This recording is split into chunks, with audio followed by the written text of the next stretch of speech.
Assalamualaikum warahmatullahi wabarakatuh. Selamat pagi dan salam sejahtera bagi kita semua. Yang saya hormati Bapak dan Ibu dosen serta rekan-rekan mahasiswa yang saya banggakan. Di era digital saat ini, kita hidup di tengah derasnya arus informasi yang datang dari berbagai arah, cepat, masif, dan tanpa batas. Dunia seakan berada di genggaman tangan kita. Namun, di balik kemudahan itu, muncul tantangan baru. Bagaimana kita mampu menjadi generasi yang cerdas, kritis, dan bijak dalam memanfaatkan sebuah teknologi. Oleh karena itu, pada kesempatan ini, saya ingin menyampaikan pidato dengan tema menumbuhkan semangat literasi digital di kalangan generasi muda. Hadirin yang saya hormati, menurut teori etos, patos, dan logos dari Aristoteles, seorang pembicara yang efektif harus memiliki kredibilitas seperti etos, daya tarik emosional seperti patos, dan logika yang kuat seperti logos dalam menyampaikan sebuah pesan. Sebagai generasi muda yang tumbuh di era digital, kita harus memahami bahwa literasi digital bukan sekedar kemampuan menggunakan teknologi, tetapi juga kemampuan berpikir kritis, memahami etika digital, serta menyaring informasi yang benar dan bermanfaat. Dari data Kementerian Komunikasi dan Informatika tahun 2023 menunjukkan bahwa lebih dari 60% pengguna internet di Indonesia berusia di bawah 35 tahun. Ini artinya generasi mudalah yang menjadi penggerak utama transformasi digital. Namun sayangnya masih banyak dari kita yang belum memahami dan belum memiliki kesadaran penuh terhadap pentingnya literasi digital. Sebagai contoh konkret, program siberkrasi yang digagas Kominfo berhasil melatih ribuan pelajar dan mahasiswa di berbagai daerah untuk memahami etika digital, keamanan data pribadi, dan berpikir kritis dalam bermedia. Melalui kegiatan seperti ini, kredibilitas generasi muda sebagai pengguna digital yang cerdas dan beretika semakin nyata. Sebagai mahasiswa, kita memiliki tanggung jawab moral untuk menunjukkan keteladanan dalam penggunaan media digital secara positif. Kredibilitas sebagai pengguna cerdas akan tumbuh ketika kita mengedepankan etika, sopan santun, dan tanggung jawab di dunia maya. Rekan-rekan yang saya cintai, pernahkah kita merasa lelah dengan banjir informasi di media sosial? Pernahkah kita tertipu oleh berita yang ternyata palsu? Disinilah pentingnya literasi digital. Tanpa kemampuan memilah dan menganalisis informasi, kita bisa dengan mudah menjadi korban dari hoaks dan disinformasi.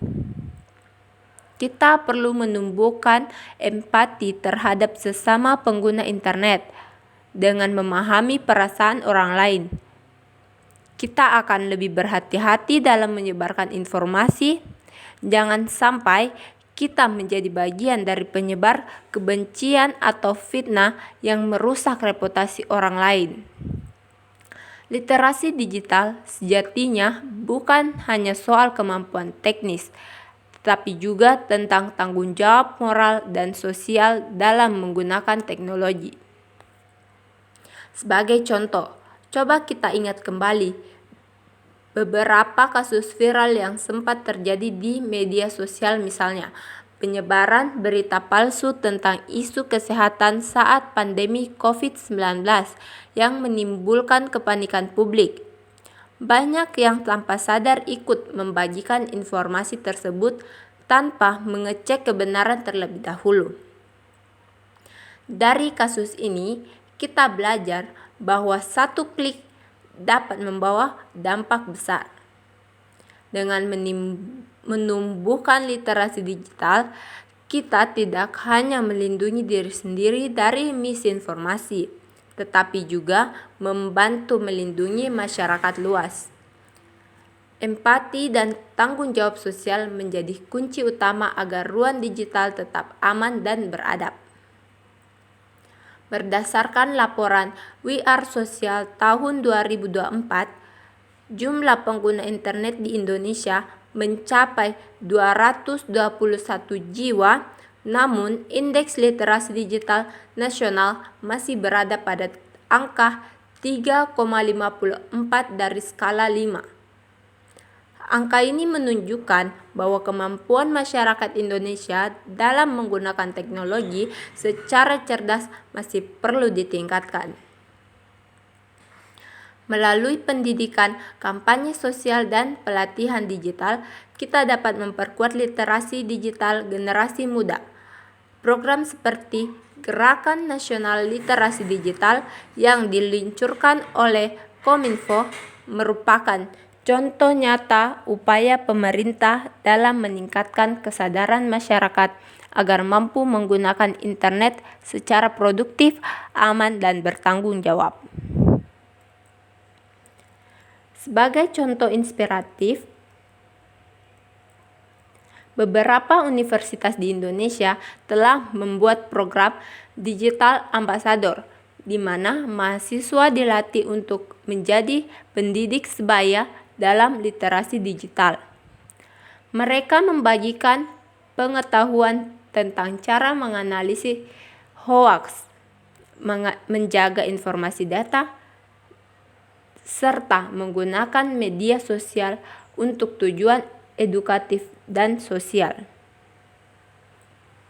Contoh nyata ini membuktikan bahwa ketika generasi muda diberi ruang dan kepercayaan, mereka mampu menjadi agen perubahan positif di dunia digital.